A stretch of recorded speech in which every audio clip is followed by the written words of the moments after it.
modernizmas, oh god.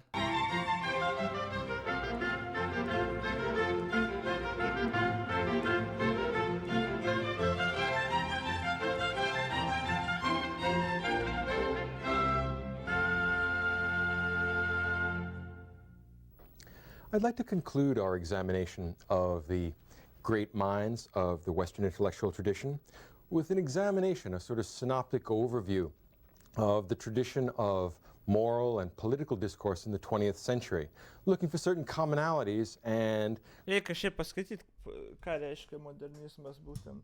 Nes postmodernizmą mes esam pakaverinę kažkiek. The movement reflected the desire for the creation of new form of art, philosophy, and social organization, which reflected the newly emerging industrial world, including features such as urbanization, new technologies, and war. Okay. Modernist innovations included abstract art, the stream of consciousness novel, montage cinema, fine, 12-tone music, divisionist painting, what the fuck is that? Okay, čia piešimo stilius, I guess. Modernism explicitly rejected the ideology of realism and made us the works of the past by the employment of reprise. Nu, blet, tada postmodernizmas viskai per toli nuėjo, kur jau visai realybė rejectina pasirodo. Gerai, nu supratau. Grounds for connectedness between schools of thought and between thinkers that perhaps on some issues are not entirely in agreement, but represent a continued trend or a sustained trend in one or another intellectual direction. Now, the first case we have to look, before we start talking about contemporary intellectual life, have to look to the past. Perhaps this is my homage to Gadamer, to connect ourselves to the tradition, particularly the great figures that stand astride the origins, the beginnings of 20th century thought, who have somehow formulated or determined or delimited the traditions of Western thought. And in particular, I think there are two great thinkers, two sort of giants of the mind whose work stands above all others as being influential in the 20th century. And I'd say these two thinkers are Friedrich Nietzsche and Sigmund Freud. In the first case, Freud and Nietzsche shattered inherited conceptions that were foundational, fundamental to the process of articulating the status of human beings in nature, articulating the status of human beings in society, and legitimizing the articulation of those statuses.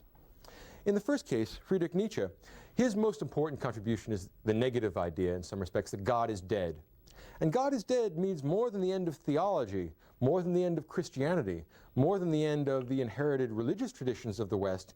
It also means that metaphysics is over.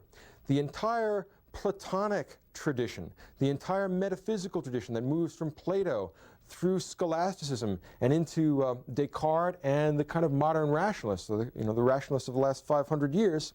What he's saying is that God is dead means that there's no imaginary space, no imaginary realm where we can keep either religious entities like angels or God, or things like the Platonic realm of the forms, or Descartes' clear and distinct ideas. So the idea that God is dead doesn't merely kill God, it kills God's dwelling place. It kills the metaphysical realm. It makes implausible all gestures outside of space and time. That's what God is dead means, and that's the big importance of it. It's usually attached exclusively to religion, but it means so much more than that. The whole tradition of idealism, the whole hope for moving beyond and outside of nature is undermined by Nietzsche. Now, one of the results of this, in some ways the most intriguing result of this, is that for Nietzsche, ethics become aesthetics. In other words, they become a matter of taste, they become a matter of perspective, they become a matter of opinion. They are ultimately not decided by any externality, any rational grounding, any divine law. Ethics is completely aestheticized, and what results then is the collapse of moral universality. We can no longer talk as if there were one Kantian rule, the categorical imperative that applies equally at all times to all rational. Etikos tai estetika. Čia Nietzsche taip rimtai tokią poziciją laikęs, kad etikos vos ne subjektyvų, kaip ir jis sako, kad iš to tada nelieka vieningos moralės normų visiems, nes tada, jeigu etiką mes subjektyviai žiūrim, tada ir į moralę subjektyviai žiūrim kiekvienas pagal save. Realiai, taip ir yra, I guess. Ir čia turbūt republikonai ir ginčys, arba, šiaip konservatyvų žmonės, kad ne, moralė ten iš Dievo, iš religijos, bet jeigu sako, kad God is dead, tai nebėra iš kur tų etikų ir moralų semtis vos ne. I guess, makes sense. Sure. Rational souls. In fact, it's a crapshoot. It's arbitrary. It's an aesthetic judgment of taste, and there's really no argument we can have about moral judgment any more than we can argue about what the prettiest color is. So what that means then is our entire tradition of moral discourse has come to an end, because all our moralities presuppose some set of beliefs about the world, and all of those are contingent, all of those are dubious, and all of those are arbitrary. So we end up paradoxically, or more perhaps oxymoronically, with a sort of absolute relativism. And this causes a collapse of our conception of moral universality, and it tends to generate anomie, to separate people, and to contribute to those centrifugal forces in society. Corresponding to this collapse of moral universality is a collapse of the universality of political discourse. Politics is transformed into an exclusive domain of the will to power. The reason we advance certain political projects is because they gratify our will to power. It is so clear, for example, that people like Foucault have taken a leaf from the book of Nietzsche here in their almost obsessive analysis of power as being somehow the marrow, the Urstoff of social and intellectual life. So I'd be inclined to say that this politics as the will to power becomes a sort of voluntarism. If you look at things like the writings of Sorel in the early part of the 20th century, or the writings of Camus and Sartre and Heidegger and people like that, this arbitrary commitment, this ungrounded commitment, this willingness to just jump in and say, this is what I like, this is what I believe, this is what I will try and foster and advance, is all a result of this collapse of moral and political universality into the domain of the aesthetic, which means that everything, at night all cows are black. And ultimately what that leads to is voluntarism, and what that leads is to chaotic politics, politics where you can't reason issues out, we can only fight them out. And of course that sort of chaos is very much to Nietzsche's taste. Kurių metų because he čia thinks- video? Nerodo, kurių metų video. Komentarus irgi nerašo, fuck, nežinau. Well, he predicted the future, kinda. That we've become passive and tame and insipid, and we can finally improve our lot when we begin to do things on a heroic scale again, back past the age of Plato, back to the age of Homer almost. Nietzsche calls for a Homeric commitment, the possibility of doing something heroic. Sometimes you get heroism we might find praiseworthy, sometimes we get unpraiseworthy heroism, but at least it's heroic. It doesn't matter so much what they do as how they do it. There's the Nietzschean aesthetic and political theory. Now, connected with this idea is Freud's project, which I would say has been at least equally influential compared to Nietzsche's influence, and both of them run very deeply, are profoundly implicated in the thought of any contemporary thinker. And what's important about Freud is, first of all, the splitting of the subject. Splitting of the subject into its component parts, the id, the ego, the superego, the mechanisms of repression, all the systematic organization of the mind, the geography of the mind that Freud offers us, in addition to his sort of temporal morphology of desire, as desire follows a certain path in each of the individuals, which accounts, for example, why every young man must go through an Oedipal phase. There is a sort of shape to human desire, and the shape is defined by temporality and by the kind of biological facts underlying our psychic life.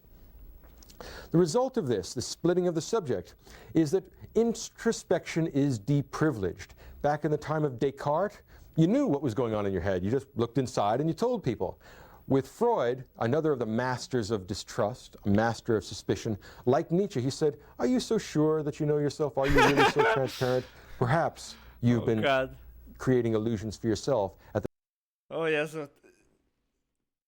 Toks mąstymas, tipo, atrodo, buvo paprasčiau gyventi, kai, aš žinau save ir viskas tvarkoj, bet tada ateina toksai ir sako, gerai, ar tu tikrai žinai, ir tada gerai pradedi, jeigu tikrai nuoširdžiai mėgini suprasti, pradedi savęs klausti, blėt, tikrai žinai, ir tau jeigu dar pademonstruoja, kad tu galbūt kažkokį dalyką darai, kur net nelabai supranti, kodėl, holy shit, visas pasaulis apsiverčia, nes tu tada pradedi viską klausinėti, ar tikrai taip darai gerai čia, ar kodėl taip darai, ir tam galo nėra, jau kai pradedi apie tai mąstyti, tai literally tam galo nėra.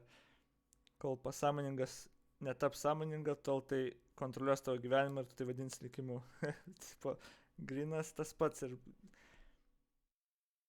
kai žmonės kaip ten, man atrodo, kažkur buvo, kad ten daugiausiai melų mes patys savo sakom. Ir baisiausia yra tas, kad nesuprantam netgi dažniausiai, kad mes patys savo tą melą sakom, nes smegenys taip veikia, bando paslėpti nuo mūsų. At the same time, you were creating illusions for other people. The importance of Freud's work, and of course it's multivalent in many respects, but one of the leading elements in this that's been so influential in the contemporary world is Freud's interrogation and his suspicion about the manifest content of language, of communication. This makes communication problematic. And what we need then is some set of rules which allow us to move from surface meaning to the subsurface meaning, to find the ultimate reality which is disguised in the process of communication, systematically disguised. So what's important about Freud is that he has made the process of communication much more problematic and difficult than it had been in earlier philosophical times. The 20th century is particularly the age of incomplete, fragmentary, and uncertain communication. And may I suggest that this uncertainty of communication, this fragmentation of knowledge, this dissolution of the centripetal forces which centripetal forces which hold society and thought and the self together, have generated a fragmentation of the self and a fragmentation of society which seems to preclude continuous, completely coherent discourses about either the self or the world that's experienced by the self. And this is isomorphically represented in the fragmentation of knowledge in the contemporary world. In other words, the postmodern idea that there can be no overarching, legitimizing meta-narratives is a way of gesturing at the fact that we are no longer whole selves. We are fractions of interiority. We are the debris of parts of a self. We cannot form a fully transparent Cartesian cogito because we cannot get that Delphic self-knowledge, ultimately, that Socrates was searching for. And if you can't know yourself, as Socrates would be more than happy to point out, it is going to be that much more difficult to know the external world. It will turn out that the external world is just as fragmentary and incomplete as partial as you are, and that there will be a direct isomorphism between the one and the other. So the idea then that knowledge is intrinsically partial, fragmentary, distorted, and uncertain means that our knowledge of ourselves is correspondingly distorted, fragmentary, and uncertain. Okay. And I believe that since the world, I am told, is constituted socially, is constructed in language, since our language is only fragmentary and partial and incomplete, so is the thing which it describes, since language constitutes it. And that means that you're just pieces of potentially part of a self, but we don't have quite what it takes to be a self anymore. Naturally enough, we find this difficult to cope with, and naturally we are trying to find a way out of this labyrinth. One of the difficulties that postmodernism offers us is the proposition that it may be impossible. As Barth said, this may not be a labyrinth, this may be home.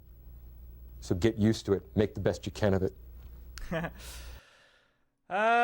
Todėl tos mintis yra jos, tipo, skamba logiškai ir gerai, kol nedavedi jų iki absurdo, ką daug kas padaro, nes jis čia dabar jau ir pats postmodernizmo paminėjo. Tipo, visa ta fragmentacija, visas tas atsisakymas tiksliai žinojimo kažko, visa tas yra geros mintis. Skatina ir sveiką skepticizmą į viską ir žiūrėjimą. Bet kaip lengva iš tikro pamiršti, kad yra dalykai, kuriuos mes galim ir pamatuoti, ir žinoti, ir empiriškai rodyti, ir yra dalykai kaip objektyvi realybė, kad to nereikia užmiršti, o kaip lengva tą užmiršti. Ir kai viską pradedi žiūrėti į interpretaciją, į kaip kažkieno interpretaciją žmogaus, gal kuris tau nepatinka ar panašiai, ir tiesiog atsisakai idėjos fakto, ir va tada problema atsiranda. Bet čia viskas, ką pasakė, ir labai aišku, kodėl tiek daug jaunų žmonių ir tų ideologijų ėmėsi ir imasi dar ir dabar įkvėpimo iš tų senųjų, tų ir filosofų, ir iš tų idėjų būtent. Bet, I don't know, kažkaip per toli nueina. Viskas, kas per toli nueina, yra chujovai. Anyway, Tai šia intro kalbą davė 10 minučių. Now, Ar iš čia toliau pasakos? in addition Okay. to the fact that post-World War II intellectual life is conducted in the shadow of Freud and Nietzsche, I would be inclined to say that we have a new set of problems. We have old problems too. Some of those haven't gone away, but there's a new set of problems that this generation of thinker has been forced to confront, which has had very great significance for political and moral theory, particularly political theory. And that's the advent of the machine. Of course, the machine age has been around for several centuries now, but here what I'm talking about is the cybernetic calculating machine, the mechanisms of information storage and retrieval, things which have changed the way in which we communicate, Kompiuteriai ir internetas. which have made communication in some respects more accessible to a vast variety of people. This videotaped lecture series being a very good example of the proliferation and the increasing complexity of communication systems. And this offers us some benefits, surely. It offers the potential for an increased degree of human liberation, a decrease in toil and misery and unhappiness and perhaps pain. And that's the kind of, that's the optimistic or affirmative reading of these changes in technology, which have generated tremendous changes in society and in our theory of morals and our theories of politics. The pessimistic reading of technology, and particularly the technology of cybernetic information transfer, is much more typical of postmodern thinkers. Since the end of the Second World War, we have become increasingly anxious about the status of technology in our society because we feel perhaps that the tail is beginning to wag the dog, that it pushes us around much more than we use technology to push nature around. We feel constrained. We feel as though our options and our choices are being increasingly... Nežinau, kurių metų čia video, bet ta mintis, kad tokia idėja, kad gal ta technologija iš tikrųjų mus biškai labiau tempia, negu mes tempiam, dabar turbūt ypatingai teisybė, labiau negu bet kada anksčiau, nes dabar, pažiūrėkime iš tos pusės, YouTube'as. Realiai žmonės net nebefiltruoja video, viską daro algoritmai, kur realiai net pats žmogus ir inžinierius nelabai tiksliai žino ir supranta, kaip ten tas algoritmas, tas machine learningų išmoko, atrinkti video, kurie galimi, kurie negalimi. Jie aišku turi kontrolę, žinai, kurios ką sustiprinti, kokią ten kontrolę sustiprinti, kokių žodžių gal nenaudoti ar panašiai, bet tie algoritmai yra ant tiek advanced ir tiek, kad tenais išmoko atpažinti hate speech'ą kokį, ar kokie ten reklamom netinkama idėja ir panašiai, kartais, aišku, blogai suveikia, apie tai išgirstam, bet realiai technologija ta pati, kur mes sukūrėm kaip žmonės, jinai dabar diktuoja, koks kontentas bus keliamas į viršų dažniau, ir iš tuo keliamą į viršų, žmonės jo atsirenka vis tiek, bet tarsi technologija diktuotų, į kurią mes pusę eisim ir galbūt net kurią pusę mąstysim, nes tie algoritmai atrinkti būna ir iškelia tam tikrą kontentą į viršų. Bet sunku pasakyti, kas vis tiek, mes vis tiek dar turbūt turim visą galę, gal ne visą galę, bet taip pat didžiąją galę, bet tas apsisprendimas, žmogaus apsisprendimas yra toks skystas dalykas iš tikrųjų. Mums taip dažnai atrodo, kad mes apsisprendėm, kai mes niuhe neapsisprendėm, o mums buvo įdėta į smegenis vienas ar kitas dalykas. Ten vien kaip reklamos veikia, pažiūrėkit, kaip puikiai veikia reklamos ir kaip dažnai žmonės net nesupranta, kad reklamos žiūri, ypač jaunesni žmonės. Ten Instagram'e pamato kokį nors ten jokingą TikToker, arba Instagram'e pamato kokį ten story jokingą, arba netgi postą jokingą, arba ten ką nors. Ir ten koks vienas pliušinis žaislas yra ar kažką, ten nufilmavo, žinai, reakciją panos, kaip jie pliušinį žaislą atnešė. Ir tada komentarė paskrolini ir matai, o kur nusipirkti tokį? Ir tada linkas atsakyta. Dabar, kaip jūs galvojat, ar šitas visas postas nebuvo nufilmuota reklama? Aišku buvo, taip reklamuoja dabar dalykus. 99% tų mymų ir video, kur daro žmonės į TikTokus ir panašiai, tai yra reklamos. Ir tie komentarai, kur pirkti ir panašiai, tai nėra autentiški komentarai. Bet netgi to žmonės nelabai supranta, o tai yra visur. Ir žmonių šitaip tą nuomonę kreipiam ir paskui tu paklausi, po 2 mėnesių iš kur tą žaisliuką gavai ar panašiai, ir kaip čia sugalvojai nusipirkti, norėjau ir nusimaniau. Žmogus net neprisimins, kai jis pamatė story kokiam, paspaudė linką, nes kažkas ten patogiai numetęs buvo kaip tik ir nusipirko. Jis galvos, kad čia, pamatė ir norėjo nusipirkti. Iš dalies teisybė jo, bet tai viskas buvo manufactured. Ir taip, kai tu pasižiūri taip, kai ten, dabar nedarė Facebookas to, bet eksperimentavo su to, kad analizuotų, kada žmogus gerai jaučiasi iš tam tikrų dalykų. Pavyzdžiui, kai jisai ilgiau scrollina, ar ten kokius komentarus, kokio tipo rašo ir panašiai, kokius emoji naudoja, kad maždaug nuspėtų jo nuotaiką. Ir pagal tai rekomenduotų jam tipo postus, arba galbūt jo postą kažkam iš draugų išmestų, kai jisai laiką gautų, tipo ir panašiai. Tai įsivaizduokit, jeigu ta technologija yra vietų, kur tikrai to nesustabdė, spėčiau, tos features, galbūt net pats Facebookas, blėt, nesustabdė, mes to nežinom vis tiek.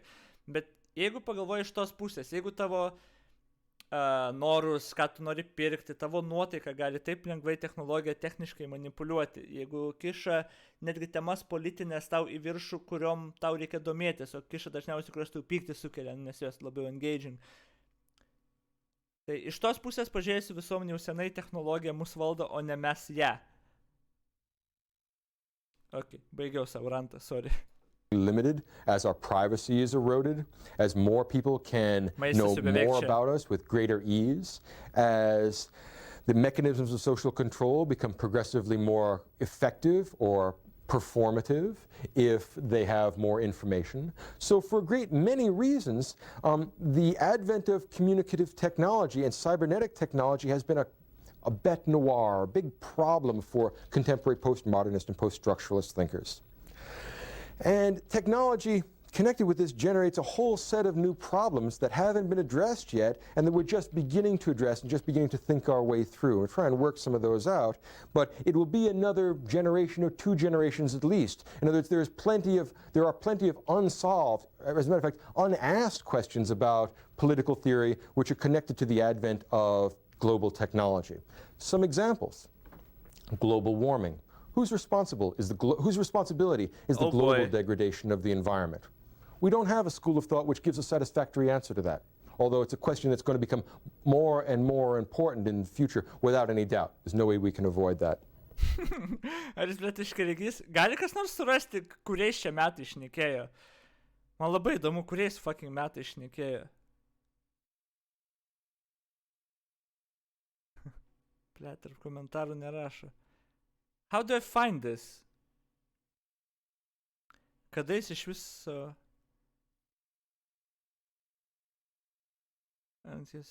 Blėt, kiek jam dabar pažymėtų čia atrodo, kaip galėtų gal nuspręs, bet I don't know, atrodo kaip grinai senas video.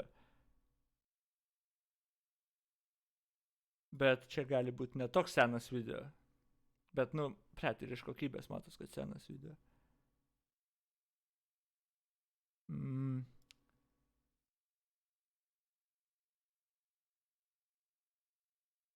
Blėt, nerandu net Google'ai.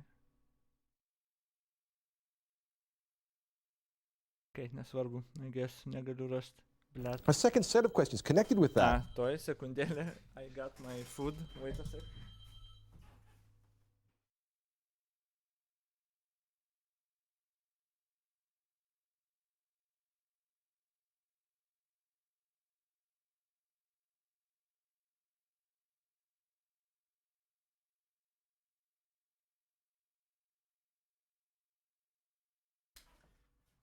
Čia pasirodo lauke lyja, o žiema. Bet vakar aš irgi mačiau, kad sniego nelašo, tipo nebuvo per naujus, nes, ten naktim lyja, tipo, I guess. Viskas out the window sniegas ir nauji metai, žinai, okay. Ir žiema, I guess. Bus vasarį žiema.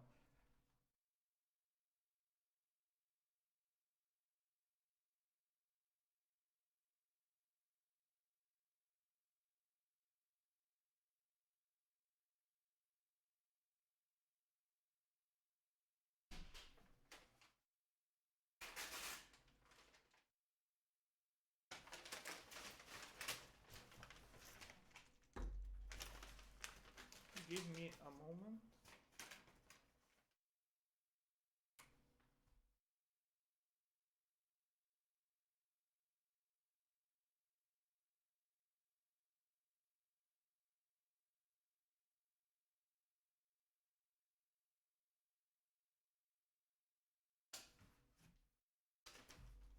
Okay. Dabar aš tada užsimutinsiu, greitai pavalgysiu ir jo, okay, klausom. Is suppose hypothetically the biosphere, the simple biological limitations of the planet, impose certain limits to the degree to which we can have economic development, to the degree to which we can release fossil fuels, to which we can extend the ozone layer. Suppose, for example, it's not possible to develop the third world into something analogous to, say, Southern California.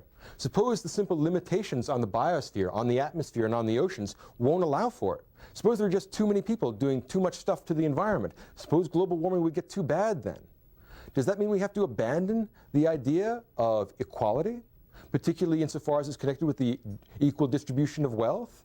As I understand it, one of the most important traditions in contemporary political thought is the idea of equality, particularly the idea of economic equality and the idea of equal or roughly equal distributions of property, which are usually entailed in discussions of justice. Well, suppose simple, brute, material reality prevents us from ever realizing that on a global scale. Does that mean that the redistribution of wealth, if that were to be a limitation intrinsically, does that mean then that we have to reevaluate all our values? Or does it mean that the first world is going to vote to redistribute its wealth and cut back its income 50, 75%? A very difficult and intriguing set of moral and political problems is going to be generated by the increasing globalization of technology and by our increasing information about the influence that this technology has on the atmosphere and on the environment.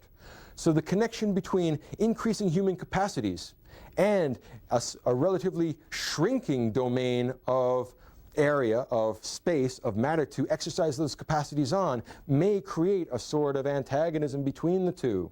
And this may have tremendous repercussions for our conceptions of just political order and for our conceptions of political ideals. These ideas have just been touched upon, and they are likely to become main intellectual concerns of the next century. There is no way to avoid them.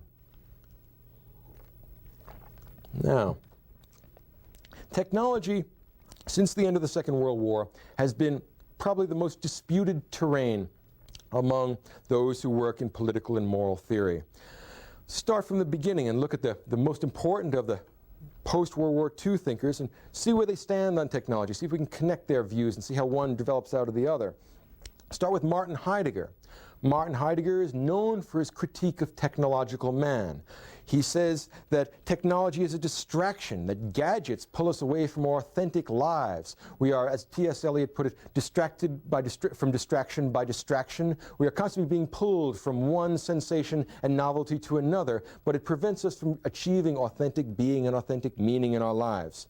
There is a powerful element of technophobia here. And there is also a powerful element of resentment against the advent of postmodern technology. And we'll try and articulate the reasons why that might be the case when we look at a couple of other cases that fit in the same mold. The Frankfurt School, think of Marcuse or Adorno or Horkheimer or any of those social critics, extended the criticism of technology to its ideological manipulation of public opinion through the media of mass communications. So when Marcuse writes One-Dimensional Man, what he is saying to the world is that you people have been made one-dimensional by the fact that machines run you. You do not run machines. The tail has started wagging the dog. And if you would recapture your authenticity, if you would really become human again, you must break the bondage that you have to machines. They can no longer be the masters. They must be the servants. We cannot give mechanical reality. We cannot give technology a chance to become autonomous on its own. Now, Jürgen Habermas, who's one of the main extensions of the Frankfurt School, certainly the most important living exponent of that approach to the world, I think has moderated these claims into a much more reasonable and persuasive sort of a stance. Habermas points out that technology is potentially liberating if it is used in such a way as to extend the domain of communicative rationality to an enlarged speech community. And I think that there is a considerable justice in this observation. And let me make an analogy back to a novel to give the idea. If you think about 1984, I'm sure most of you have read it, Winston Smith is prey to technology. And George Orwell is very afraid of technology. Why? Because he thinks it crushes human freedom by giving the authoritarian state a chance for an oppressive surveillance 100% of the time. Now, think about how technology has in fact practically worked. The advent of something like the video camera. Instead of having the government install them in all of our bedrooms so that Big Brother can watch us, the video camera has been an enormously liberating tool in the hands of individuals. You can actually go out and tape the Rodney King beating, and for the first time you can convict police officers and say that, yes, I have good, hard, fast evidence. And you know how I got it? Holy shit, kaip šičia accurate apie šitą video kamerą papasako, kai čia kiek dabar, policininkų buvo teisiamų ar nuteistų ir būtent dėl tos video kameros. My fucking god, kaip accurate čia. Not from sharpening up my eyesight, I got it because I have technology, and technology is mass produced to the point where certain private individuals can buy it and use it in anti-totalitarian, anti-oppressive ways. So I think that there is a considerable justice in Habermas's defense of the potentially liberating effect of technology, and I think that there are good practical reasons in the world around us to think that technology has been a double-edged sword, but those who are trying to throw technology out and call it into disrepute are in fact throwing the baby out with the bathwater. The idea of undermining the status of science and technology in society, I think, at this point in our historical development, is a sort of concession to the intellectual Luddites among us, to those who want to destroy the machines because it causes in them anxiety and worry and unhappiness, and they believe that the machines are the cause of this. The machines are the occasion of it, perhaps, but the machines are not the cause. The machines are the scapegoat for the fact that our self has become fragmented, that we do not know who we are because we don't even form a holistic unit anymore. The fragmentation of the self corresponds to the fragmentation of knowledge, and that corresponds to the fragmentation of society and the political discourse which describes it and legitimizes it. Now, an invert or an inverted treatment of Habermas of technology compared to that of Habermas is that of Foucault. Foucault thinks that the increase in the power of science has been a Trojan horse for disguised state coercion. If you think, for example, of technological advances like the penitentiary, right? Previous to that, we didn't have the means for locking people up, so it was necessary to kill most of them, even for trivial crimes. Some people would describe the construction of the penitentiary as being a humane change, a kind of enlightened reform which decreases the total amount of human misery. In fact, Foucault would say that's not the case. It's a stalking horse for the separate political interests of the political and social elite which generated the penitentiary system, the bourgeoisie. And it is to the advantage of the bourgeoisie to keep a living labor force which can be forced into docility and passivity and obedience. And it's so inefficient to kill off people who could potentially become your laborers. So what Foucault is essentially saying is that technology inevitably serves only a fragment of society, and it is an oppressive means by which an elite imposes its will to power on a passive majority. And he thinks that while we probably can't get rid of technology, most of the alleged liberating elements in technology have been covert stalking horses for the will to power. Now, Lyotard is somewhat along the same lines. Lyotard says that the performativity demanded by modern capitalism and by advanced industrial society, by, as we might put it, postmodern society, skews truth and justice towards wealth, and the differend is then terroristically silenced. Think about it this way. Lyotard looks into the pragmatics of modern science, and what he sees is that, if you're going to conduct high-level science nowadays, you've got to have funding because there's a lot of expense that comes with building a lab. And if you're going to have funding, you have to get the funding from people that have the money. And the only way you can get the money is from either private individuals or from the state. And the only way you can persuade them to give you money is by justifying your project on the basis of performativity. It's the most efficient way of finding this out. The result is that what emerges is a sort of correspondence between power in the form of economic wealth and the ability to conduct research programs and the truth that comes out of it. So what Lyotard is saying is that if you're rich enough, you can buy reality, you can buy truth, pay for the research program. In other words, science itself is ideologically tainted, and it is ideologically tainted because it always serves the interests of, in the case of advanced capitalism, those who value performativity, which is the high bourgeoisie. And because of that, it means that our science and our technology is intrinsically bound up with this constricting, coercive project of imposing the will to power of an elite on the masses.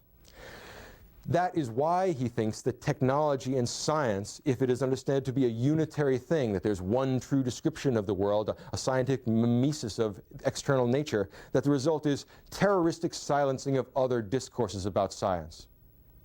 Right? Makes a certain amount of sense. The difficulty is that how will we get out from under this? Will we fund astrology and, say, the usual medical methods of inquiring into how to cure AIDS?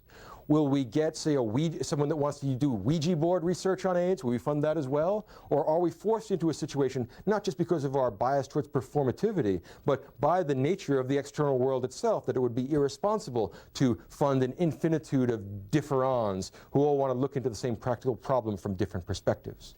So Lyotard has shown us that, yeah, there is a sort of determination which power exercises on knowledge in this scientific age based upon organized, socially conducted research. And yet at the same time, I think that he's taken it too far. And that if in practice we wanted to live by this, it would mean that we would have to give an equality of funding and an equality of status to every kooky possibility. And I think that that would be a gross mistake. People will die if we fund Ouija board AIDS research. If we spend half our money on astrology and half our money on clinical trials, we will kill a lot of people with that sort of rejection of performativity. And it's impossible to convince me that that is simply an ideological construct, that that's an attempt to take control of the state for my own personal or the collective purposes of the group I represent. I think that the idea of performativity in the critique of science has gone too far there, dangerously far, irresponsibly far. Now, we have an antidote to this, and his name is Alvin Gouldner. And Alvin... Ką jisai galvoja tada, ką jis gyvas dar jo? Jo. Čia, vat jo monologas apie tai, kai jisai nenori biškai per toli nueiti nuo realybės grinai. Ką jis dabar galvotų apie visus transgender, tos treatmentus ir panašiai? Jesus Christ, taip toli nuėjo nuo mokslo ir realybės, kad literaliai žmonės ten jau, problema po problemos. Įdomu, ką jis tiek čia išpranašavo iš tikrųjų teisingai dalykų. Alvin Gouldner is our renegade Marxist. He's our Socratic Marxist that was covered by Professor Staloff's lecture.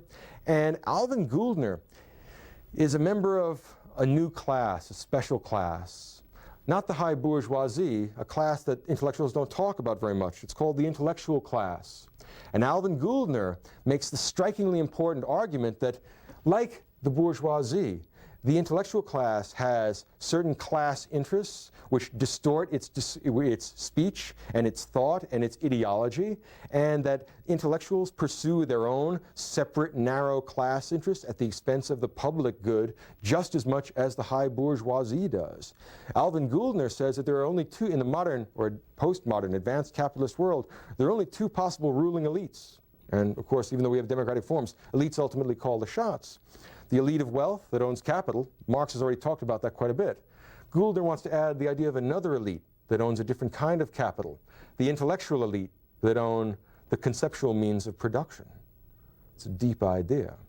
If that is true, if our renegade Marxist has found that intellectuals form a separate, self-conscious stratum in society, and that their interests, because they long to take control of the state because it's so saturated in the Nietzschean will to power, if their interests conflict with that of the high bourgeoisie, it will be their job to get a mass following and to use that mass following to get voted into state power and then take control of the state and gratify their will to power. This is a sort of Foucauldian program.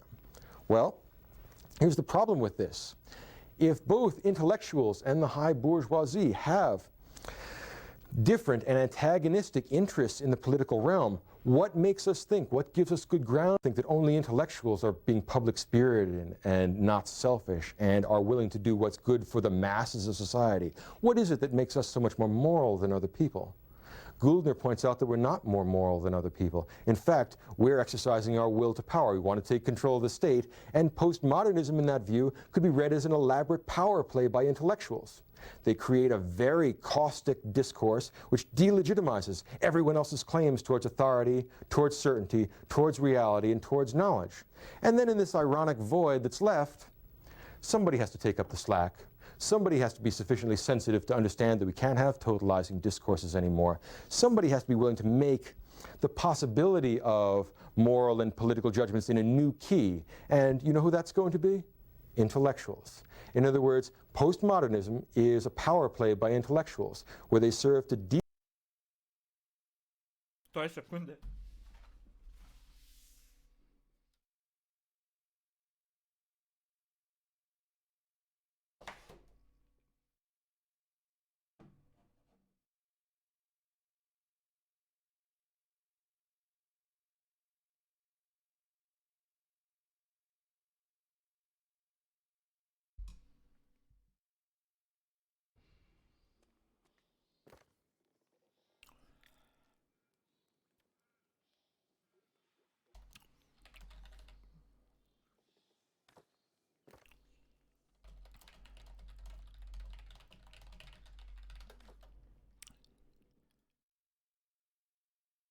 Ok, sorry, turėjau sukramtyti maistą. Blet, šitą idėją, aš galvoju, kad čia kažkaip už...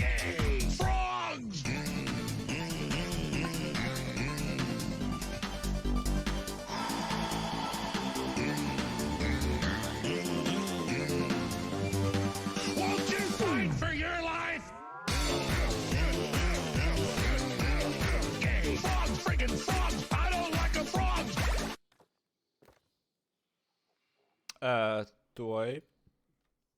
Mantinį, labas. Labai ačiū už 19 mėnesį yra suba.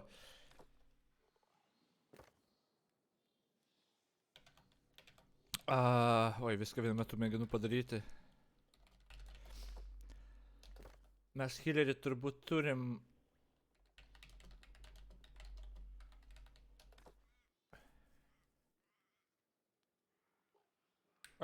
Jo, aš kažkaip tą klausiau video ir pradžioj, tipo, jis kalba apie tą postmodernizmą, modernizmą ir viskas, tipo, dar normaliai.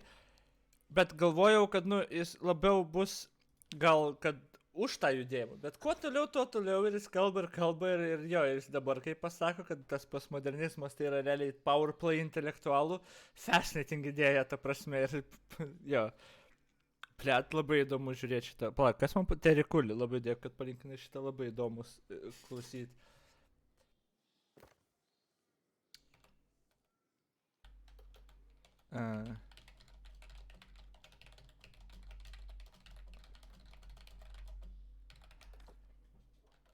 Ok, klausau toliau. Delegitimize the characteristic discourse of the other alternative ruling elite and their mass democratic base in order that they can take control of the state. And the way in which they usually disguise this is really Nietzschean. They say, we're not trying to take control of the state because of our will to power. We reluctantly are willing to take control of the state because we're the only ones who see what's good for the public, and particularly we're the ones who are taking care of marginalized discourses. May I suggest to you that our concern with marginalized discourse... Oh my god!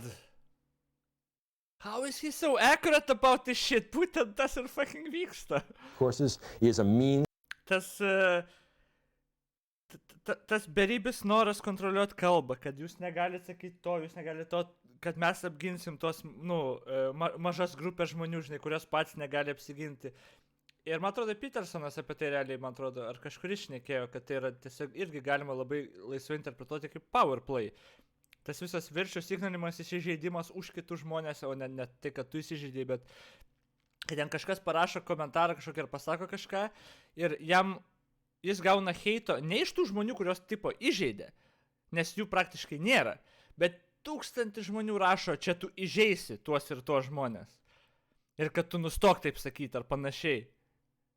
Holy shit. To take control of the state, and taking control of the state is the end, not the means towards undoing the marginalization of discourses. Postmodernism is the will to power of contemporary intellectuals. Not all intellectuals. Let us make a worthwhile distinction. And this also comes from Goulder. This is a very fine argument in my view. Intellectuals may be broken down into technological intellectuals, those who are connected to the natural sciences, and what I would call humanistic intellectuals, those that are connected with the soft sciences. Guys like me, guys who don't do math, people that read texts and then tell other people about them and interpret them and have a nice time luxuriating in the pleasures of the text. Well, what happens is something like this. technological intellectuals, they get the National Science Foundation, and they get lots of money from the state, and so they're not nearly so angry as humanistic intellectuals, because technological intellectuals get respect. They matter. People listen to them. People take them seriously. And they get more than adequate funding so long as they construct things that explode. Right? They work for the military, and that's where all the money comes from, and that's where it all goes to. The problem here is that the high bourgeoisie, having co-opted a certain element of the intellectual class, has left humanistic intellectuals out in the cold, and they're all broken-hearted. And they don't have any connection to the power of the state, which they long for because they're saturated in the will to power, and so they construct an ideology which serves to delegitimize all other alternatives. And once we've delegitimized all other alternatives, then we have room for the differond. And the differond demands that it be taken just as seriously as all these other alternatives. Now you want to ask yourself, who gains from this delegitimizing of science? Who gains from treating technology as oppressive and the state as illegitimate? Those who want to take control of the state, those who are the alternative ruling elite. Postmodernism is the ideology of intellectuals, humanistic intellectuals, who are saturated in their own resentment and who are frustrated by their inability to take political power. That's what postmodernism is. Okay. They use as a stalking horse their interest in the differend, in diversity. They are using that as a means to take control of the state. That is the real Nietzschean reading. And if they had the Nietzschean nerve of Foucault to say, I don't want to hear anything about this altruism, it really is about the will to power, I want to take control of the state, power is its own end, well then at least we would have people being honest about what postmodernism really is. It's a power play by the intellectual class. And most of the discourse, which centers around this delegitimizing of technology, with the fact that technology turns you into a machine and robs you of your authentic essence and prevents you from being authentic and whole and whatever it is the buzzword is nowadays, all it really amounts to is the fact that it leaves humanistic intellectuals out in the cold and they resent their own irrelevance. That's what postmodernism amounts to, and that's why it's so saturated in the mistrust and the suspicion of Nietzsche and Freud. Now, connected with that idea is the idea that legitimation, both of politics and ethics and knowledge, is ultimately impossible. Right? We found that in Barth, we found that in Lyotard. Consensus building is an illusion if you do it. You're better off not doing that. What could offer a greater and permanent justification for their posture of defiance, for their withdrawal and antagonism towards the culture as a whole, for their antagonistic status towards the middle of the road, the mainstream of society? This is what justifies that. Now, let's think about how we want to handle this when it comes to moral judgment and the problem of political coercion. All right? In the case of the existentialists like Heidegger or Sartre, what we get is free play. There is no way of legitimizing moral judgment or political judgment. You can go either way. So Sartre fights on the side of the resistance in the Second World War, and Heidegger fights on the side of the, well, doesn't fight, but he sides with the Nazis. He's a Nazi collaborator. He gives the Nazi salute before every lecture. The point here is that existentialism, by subjectivizing and, in a Nietzschean sense, aestheticizing ethics, means that we're playing tennis with the net down, that everything's in and that there's no possibility of being morally mistaken or morally wrong.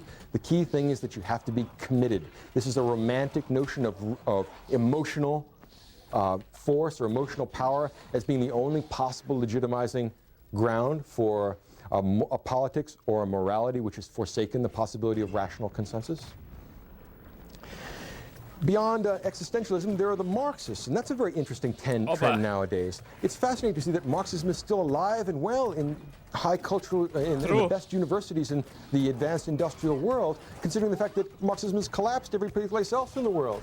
Universities become something like a modern analog of Jurassic Park, where we can go and look at the intellectual dinosaurs while they're still with us. Right? And we keep them safe so the rest of the world doesn't get in their way, because obviously it can't make it in that Darwinian external world of real rough and tumble politics. So universities end up becoming something like game parks where we keep endangered intellectual species like Marxists. Right? And this helps legitimize and it helps make more powerful and more socially coherent their stance of defiance towards the world and society at large. The great Socratic exception to this Marxist rule is Alvin Gouldner himself. Alvin Gouldner calls himself a renegade Marxist, which is the kind I like. Alvin Guldner says he is a Socratic Marxist who says, I have some very interesting questions to ask, not just about the society, which is full of lies and full of hypocrisy. He doesn't doubt that, but I want to turn our critical apparatus on us and see if we could be honest for a moment. And that's what this argument about intellectuals being a separate social class amounts to. It is using the Marxist apparatus against the apparatus of Marxism itself. And this theme of reflexivity, of turning our intellectual guns back on our own lines, is part and parcel of the whole postmodernist tradition. Remember that Barth demythologizes everything until he decides, let's demythologize demythologizing and see what we end up with. Metamyth, megamyth, that's all that's left. All right? Now, beyond Marxism, we have various kinds of efficiency arguments. These are usually rather friendly to capitalism, and these are usually found in the Anglo-American tradition. You find people like, wherever you can find utilitarianism, there aren't too many of those now. It's not at all POMO to adopt something from the early 19th century, like Benthamite utilitarianism, but there are a few in places like Australia. You find utilitarianism is quite important there. Smart, or in this country, Hare, R.M. Hare, have made arguments along the utilitarian lines. This is adapted and taken further by a guy named, by someone like Luhmann, with his idea of performativity and the maximum output for the minimum input. The idea is that there should be some sort of calculus, rational calculation of the connection between effort that goes in and output. So I would say that utilitarianism is connected with this scientific project of rationally calculating out how it is we'll organize our political and moral theory. And then, of course, this tendency has had its critics. It generates its own critical stance, and the great critic of contemporary utilitarianism is Rawls. Rawls is the one who makes the argument that utilitarianism has an inadequate or insufficient conception of equality, and he tries to legitimize and justify the welfare state. Ask yourself what class of people manage the welfare state. Ask yourself what class of people would be interested in legitimizing the welfare state. It's intellectuals, people that have college degrees and go out and run large bureaucracies. Why is it then that we have a theory being generated at this place, at this time, by an element of this particular class? Because it serves the interest of that class. Guldner's argument is root and branch. It's a very powerful set of thoughts. Take this whole trend of thought, this pro-scientific trend of thought, which I think is characteristic of the Anglo-American world, much more so than the tradition of continental philosophy. You see the same sort of problem with trying to find some ground for moral legitimacy. For example, I would be inclined to say that all pragmatists are attempts to kind of muddle their way through the fact, all pragmatism is an attempt to kind of muddle their way through the fact that we don't have any grounds for our moral and political judgments. And I would be willing to say, those of you who are reading at home and trying to find out how this stuff connects, scratch a pragmatist, and in every case you will find a positivist with a broken heart. They wanted to reduce the world to nature, and they failed. And they wanted one big set of rules which allowed them to be sociological, like Carnap. The problem is it didn't work. And so they said, oh, let's cash it in and just kind of muddle through. That's the best we're going to get. Think of someone like Richard Rorty, who was one of Carnap's students. All right? So every pragmatist is a positivist with a broken heart. They don't quite get what they want. I would say that no one likes pragmatism by itself. Pragmatism is is the second choice philosophy of many people. Pragmatism would make a great candidate for vice president. But nobody gets quite the candidate they want. Now, let's think about where this leads us. This pragmatism leads us in some ways, surprisingly enough, to the same sort of conundrum, the same predicament we have when we look at continental philosophy. You can have left-wing pragmatists like Richard Rorty, who's really kind of syrupy and sentimental, and he's a nice fellow, he's a nice man, but it's kind of saccharine. On the other hand, you can have real tough guys who adopt the same sort of intellectual outlook. Someone like Willard Quine, who's a Reagan Republican as far as I know. Well, both Professor Rorty, who's at the kind of liberal end of the Democratic Party, and Professor Quine, who's at what I would describe as the right wing of the Republican Party, both are pragmatists in good standing, in the same way that Sartre and Heidegger can both be existentialists in good standing. Once we have no ultimate ground to legitimize our political and moral judgments, it's like playing tennis with the net down. We accept a certain set of rules, but they don't guide our decision-making or guide our sentence construction or guide our theory production process in such a way as to prevent us from generating contradictions. As Hegel said, at night all cows are black. And that's what we have here, this aesthetic, or this transformation of politics and ethics into aesthetics. We are all the children of Nietzsche.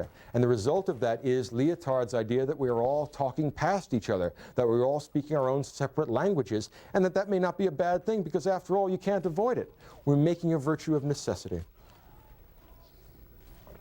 Now, move away from the Anglo-American tradition, which is for the most part favorable towards science. If you look at something like structuralism and its stepchild, post-structuralism, both Levi-Strauss and Barth take us from that early structuralist standpoint, which is a modernist standpoint, and they break through the presuppositions of structuralism. They turn the structuralist process of demythologizing, of looking for a substantial inner under reality against itself, and they find that the inner under reality of structuralism is just another myth.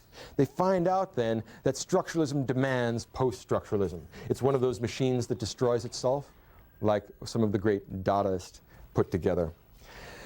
On the other hand, there are, all right, in addition to this, I would be inclined to say that of all the contemporary sets of new approaches to knowledge, the only one which doesn't really fit into this postmodern paradigm, or one of the few that doesn't really fit in, is Gadamer's hermeneutics.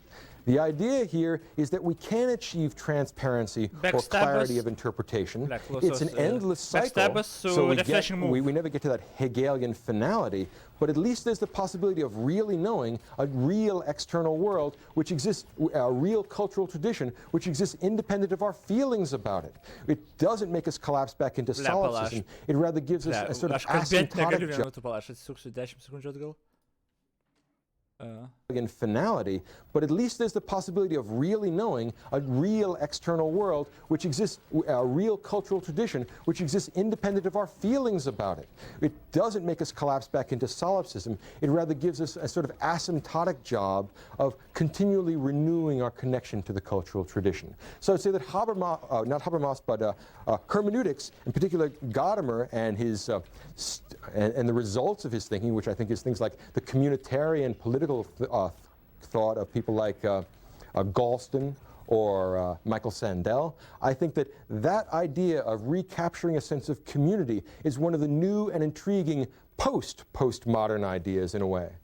It went around postmodernism, which may save it some time, because I suspect that 50 years from now, postmodernism will be a cul-de-sac, something no one reads anymore, and I'm not so sure that's a bad idea. Let me close up this discourse by looking at a few of the ironies of this negative, antagonistic stance which humanistic intellectuals take towards technology, science, and the theory of knowledge. In the first case, it seems like the everyday practical world, and even perhaps not exclusively the everyday practical world, but sometimes the extraordinary parts and the extraordinary agents, the extraordinary people in the world, are blissfully unaware of the contemporary developments in intellectual life, and I think that may well be a good idea. I'm confident that intellectuals will resent that because they've adopted that as a sort of reflex rather than a kind of considered opinion. But the reason why I think that intellectuals are likely to resent their irrelevance is that when the contemporary world talks about important historical changes, important historical agents, they're always talking about people whose motivations and whose orientations are not postmodern, are not post-structuralist. Think of something like Gorbachev and the changes that he instituted in Russia. I'll bet he hasn't read anything that's postmodern. Think about Lee Kuan Yew in Singapore, putting together the first technological city-state. I bet he is antagonistic to the whole tendency of postmodernism. These are real important political agents. It's the irrelevancy and sterility of academic debate that becomes most prominent when you think about it in the context of contemporary affairs. In the moral realm, think about our great moral agents, the people who, I guess, someone like Henri Bergson would have described as spiritual pioneers, someone like, say, Desmond Tutu or Mother Teresa. These people are locked into an ideology which postmoderns would be inclined to call religion, which is not even modern. It's pre-modern.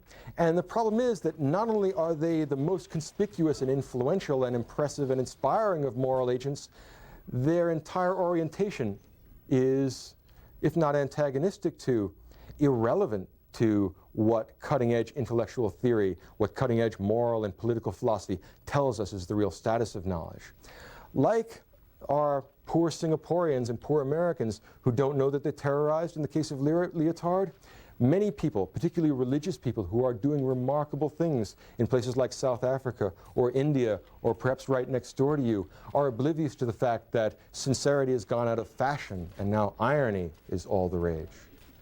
It may be then that the reason why intellectuals rage so powerfully, the reason why they beat their heads against the institutional cages of the ivory tower, is because they have created a self-fulfilling prophecy. They have made alienation an end in itself. They have pursued a sort of narcissistic self-indulgence which allows them to ride their own favorite hobby horse at the expense of continuity with the domain of culture as a whole and at the expense of logical coherence itself.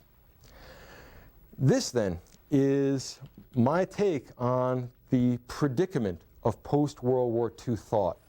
When we analyze the tradition, we try and incorporate the tradition, and we try and figure out, not just in theory, but in practice, what these intellectual trends amount to. I think that the sociology of knowledge tells us much more about this sort of intellectual construct than any sort of theoretical demythologizing. I would be inclined to say that the result of the postmodern project is that A, intellectuals have become, for all their avant-garde posturing, intellectuals have become incredibly provincial and incredibly conventional. The political ground occupied by most professional intellectuals is an amazingly small and truncated spectrum of political and moral thought. And this is a self-contained infinity. This is an infinity which marginalizes itself and makes a virtue out of its own alienation. The result of all this moral and political chaos, this philosophizing in the dark, is that we generate individual and unique philosophies of resistance, protest, and negation, which serves as rhetorical clothing for the naked resentment and ambition of the intellectual class.